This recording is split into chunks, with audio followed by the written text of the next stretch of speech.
আমার প্রিয় বায়ু বন্ধুরা, আজ মহান ২১শে ফেব্রুয়ারি।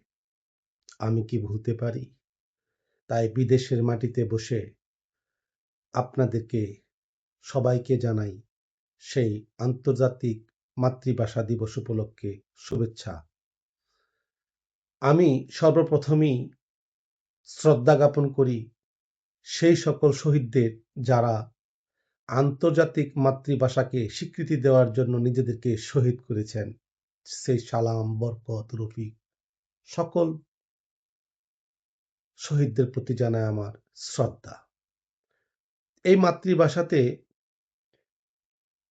আমি কথা বলি, আমি গান গাই, আমি স্বপ্ন দেখি, আমি হাসি, আমি কাঁদি।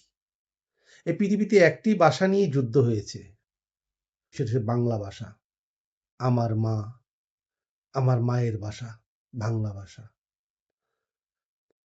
তাই এই বাংলা ভাষাকে আমি ধারণ করে আমি নিজেকে গর্ববোধ করি।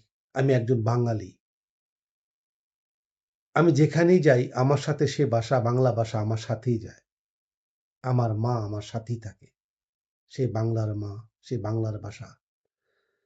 এই ভাষা উপলক্ষে সকল বাঙালি এবং বাংলাদেশী সবাইকে জানাই আমার আন্তরিক শুভেচ্ছা। আপনারা সবাই ভালো থাকবেন, সুস্থ থাকবেন এবং ২১শে ফেব্রুয়ারিকে গত বছরের ন্যায় নয়, এই বছর নতুন সরকার এসেছে, তাই মন প্রাণ খুলে উদযাপন করুন। আবারও সেই সমস্ত উর্দু প্রেমীদেরকে বুঝিয়ে দিন আমরা বাঙালি, আমরা কি করতে পারি। আবারও প্রমাণ করেছেন আপনারা যে আমরা বাঙালি। সুতরাং আগামীকাল আপনারা সবাই শহীদ মিনারে যেয়ে সেই শহীদদেরকে শ্রদ্ধা নিবেদন করবেন এবং প্রাণ ঢালা শুভেচ্ছা জানাবেন, ঢল নামিয়ে দেবেন, প্রমাণ করে দিবেন আমরা বাঙালি। আমরা মাথা নত করতে জানি না, বাঙালি মাথা নত করতে জানে না, সেটা প্রমাণ করে দেবেন।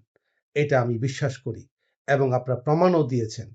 তাই আপনাদের সকলকে জানাই আমার স্যালুট এবং সর্বোপরি যারা আমাদের জন্য শহীদ হয়েছেন, যারা আমাদের বাংলা ভাষাকে রক্ষা করার জন্য, মাতৃভাষাকে রক্ষা করার জন্য যারা প্রাণ দিয়েছেন, সেই সকল শহীদদের আমি জানাই স্যালুট, স্যালুট, স্যালুট।